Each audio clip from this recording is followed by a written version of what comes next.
Bago ka maging ulcer, mag-Kremil S with 2 times acid neutralizing capacity. Tanggal ang hapdi at kulo ng tiyan. Pagdating sa hyperacidity, Kremil S agad. At para sa latest news, impormasyon at kaalaman sa umaga, tutok lang sa Unang Hirit. Hirit! Unang hirit!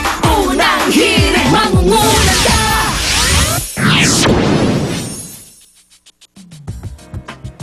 Sa gitna ng issue ng umano'y di na pagbibigay ng financial assistance ng Philippine Charity Sweepstakes Office sa ilang charitable institutions, iginiit ng Simbahang Katoliko na noong pamang Hulyo, hindi na sila humihingi ng tulong sa PCSO. Napabalitang kasama kasi sa listahan ng mga charity na ito ang mahigit 50 organisasyong may kaugnayan sa simbahan.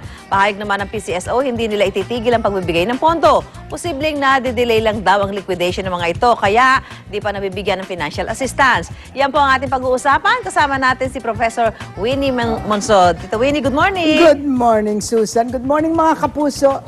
Alam nyo, there is no way that Philippine Charity Sweepstakes Office can stop funding ng charity organizations kasi ano ang gagawin nila? Yung mga individual na pumupunta, hindi naman kaya nila yon. Yes, hindi ba? And it's so inefficient. Tapos, hindi ko naiintindihan. Tama ba na yung Simbahang Katoliko ay hindi na humihingi? That seems naman rather, you know, cutting off your nose to spite your face kasi talagang legitimate yung mga ibang, you know, like Caritas. Caritas has been going on for so long. Asilo de San Vicente de Paul.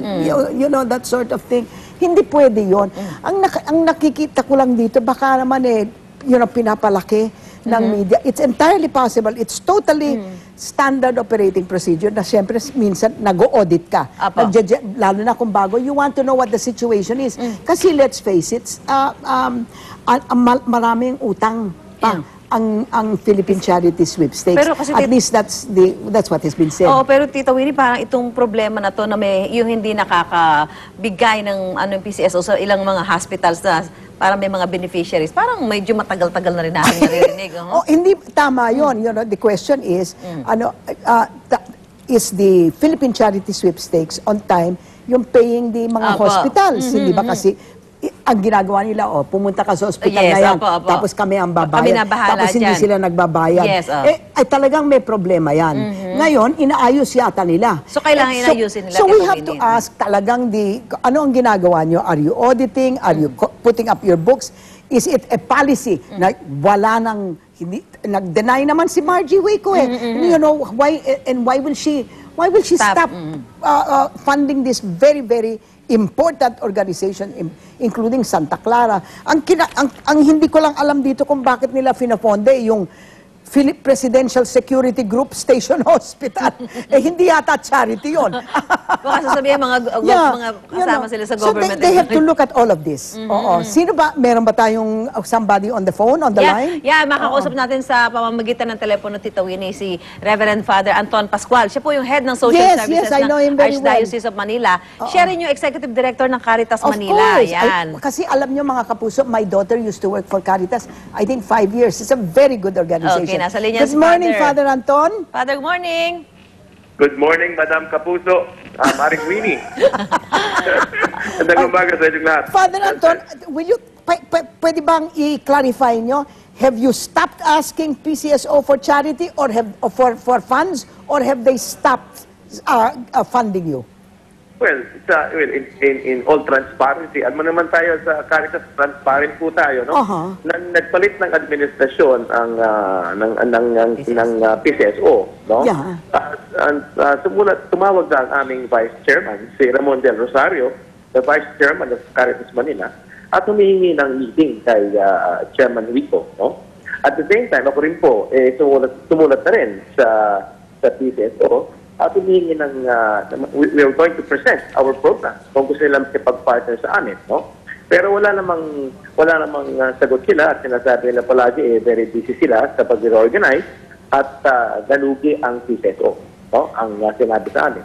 So, since June last year, naghihintay lang kami.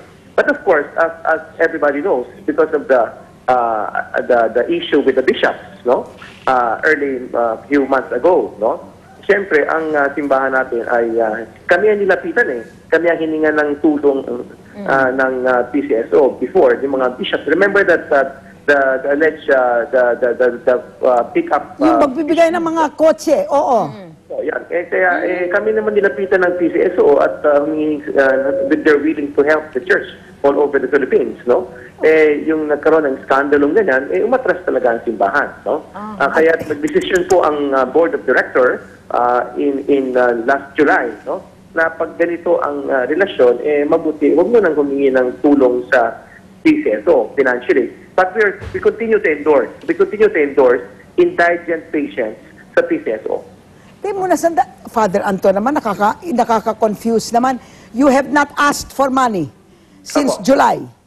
Apo. Sila ba ay nagbigay, because usually ang budget nila is yearly or quarterly. Nagpapadala sila.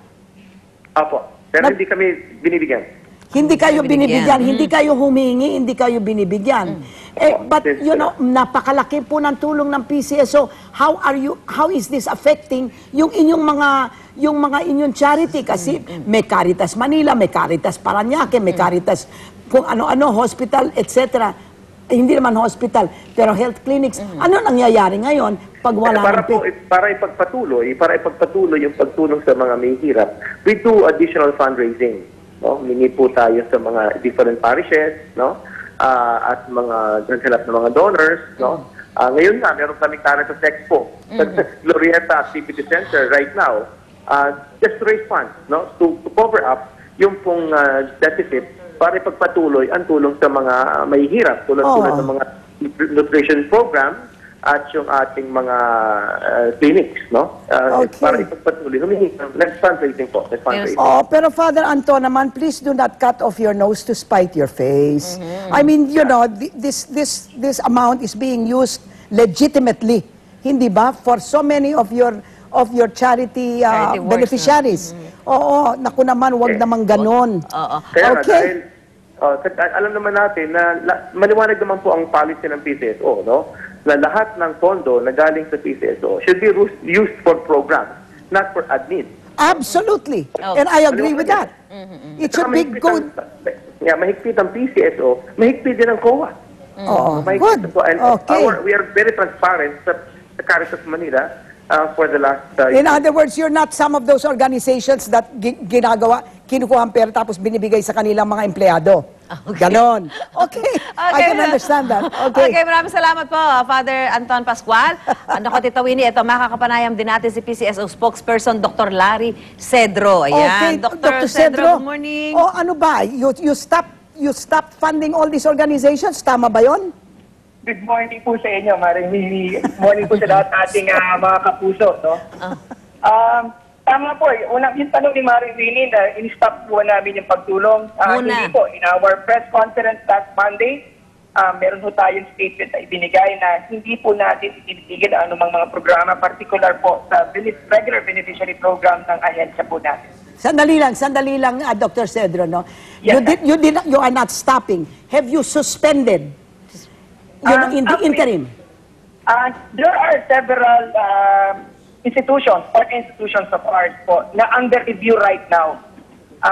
23% of more than 112 partner institutions po ang nire-review namin at tinawag namin ng kanilang pansin. Okay, sabihin niyo sa amin, paggamit. Dr. Cedro, sabihin niyo sa amin, anong ibig sabihin ng under review?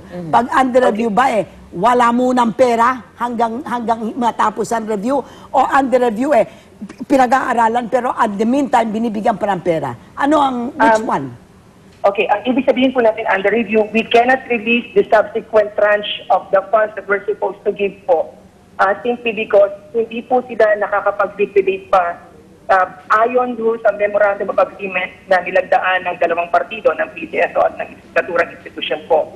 Okay, sandali lang, talagang kwentas claras. Does that mean you are not funding them at the moment? Yes, actually, Okay. the funds are there. The funds are there. Ano? The funds are there. Hindi lang po namin pwedeng i-release. Ayan nga, suspended po. And so the next question is, gaano katagal itong review ninyo? Okay. Base po kasi sa ating panuntunan, Maring Bailey, no? Hindi po natin ma-release unless ma-liquidate po nila yung unang tranche ng funds na aming ibinigay.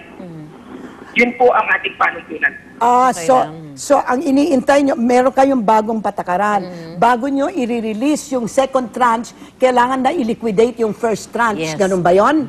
Apo, Maringini, linawin lang po natin. Hindi po ito bagong patakaran. The onset po mula nung nagkaroon po ng Memorandum of Agreement with our partner beneficiaries, kasama na po sa agreement ang kondisyon na kailangan ma-liquidate po nila yung unang pondo na naibigay nang sa gayon is mabigay din po yung subsequent tranches. Kaya lang hindi nila ginagawa yon. Kaya lang hindi ginagawa. Meron po mga ilan tayong partner institutions na Okay. nag-liquidate. Unfortunately, ma'am, as published in the newspaper, hindi po nagtatama o nagtutugma sa mga kondisyon kung paano po gagamitin yung naturang pondo. Okay. Dahil po na sinabi namin, administrative expenses po ang karamihan sa kanilang ibinibigay na liquidation report. Okay. In other words, you are tightening procedures, pero there is not absolutely no intention on your part to punish the Catholic Church. Ganun ba yon? Kung nawala na ata sa linya si Oh, Dr. too bad.